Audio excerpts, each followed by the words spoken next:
Bạn trai thì rất nhiều nhưng người yêu thì chỉ một là nơi em gửi. Chọn yêu thương suốt cuộc đời này em chốt đáp án là anh. Dù buồn dù vui cũng cần anh, sẽ là cảm giác thật bình yên nếu như em luôn có anh bên cạnh. Là một cảm xúc chạm vào tim, em muốn anh nghe em nói. Dù bề trái và chẳng hay đâu nhưng muốn anh nghe em nói. Tình cảm từ rất lâu rồi nhưng em chẳng thể nói ra đâu. Sợ nói ra rồi anh sẽ cười cho nên em đành chôn giấu. Em ghét anh lắm nhưng lúc em giận anh làm ngơ. Rồi một mình em ngồi bật khóc, anh đến dỗ ngọt và bảo là khờ. Em khờ cho nên mới yêu anh đó, mới nói lời yêu một cách vụng về qua những điều biết không lời ngỏ. Nói làm sao ta, thì nói đại là em yêu anh, có gọn trong ba từ đó là tất cả tình cảm mà em đã dành riêng cho anh. Chỉ mỗi anh sẽ không có cái để thay thế vị trí của anh trong lòng em đâu. Đã có những khi anh về trễ làm em lo lắng. Cứ chờ hoài một giờ tin nhắn dù chỉ vỏn vẹn trong 4 chữ chúc em ngủ ngon rồi im lặng. Chẳng dính rếp đâu, chỉ sợ anh sẽ là cho một trận. Giờ này còn thức làm gì, hỏi nhắn tin với ai là anh sẽ giận, biết chưa hả đồ ngốc.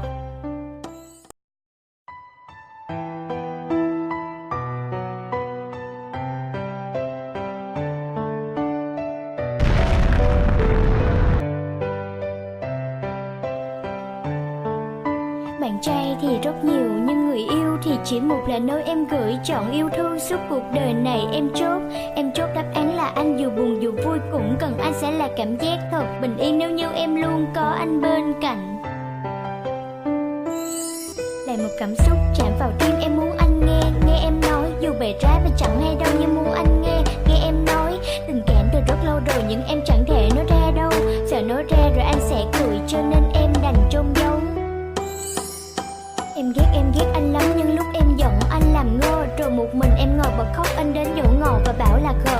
Em khờ cho nên mới yêu anh đó, mới nói lời yêu một cách vụng về qua những điều biết không lời ngỏ. Nói làm sao ta, thì nói đại là em yêu anh, có gọn trong ba từ đó là tất cả tình cảm mà em đã dành riêng cho anh. Chỉ mỗi anh sẽ không có thể thay thế vị trí của anh trong lòng em đâu. Đã có những khi anh về trễ làm em lo lắng.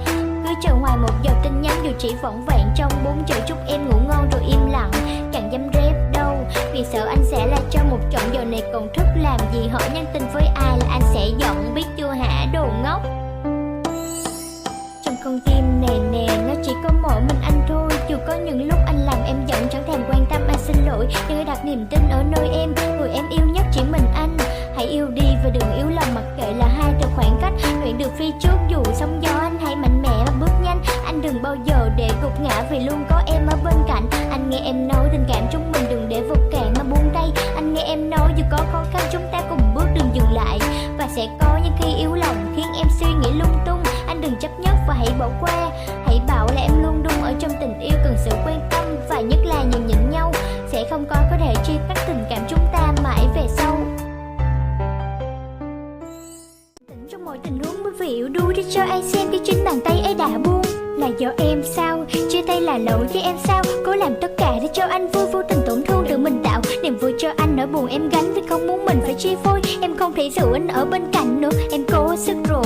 Ngày quen nhau cho anh còn nhớ vì anh thường kể cho em nghe. Nhưng mà tình cảm cho anh đã hết vì câu chia tay anh xem nhẹ. Em không ép anh tiếp tục quen em vì cần thương hại em thế không. Một câu vô tình mà anh nói ra có dư nước mắt lắm sao mà khóc. Đừng giảng vì yêu anh đến một quán rồi chẳng biết làm gì hơn. Hy sinh tất cả cũng vì anh rồi, bên trước con tim đâu từng cơn. Tự tay xoa nó đi, vì chỉ có nó cần mày thôi. Đừng trao nó cho một ai khác nữa, nó đau lắm rồi không chịu nổi đâu. Kể từ bây giờ em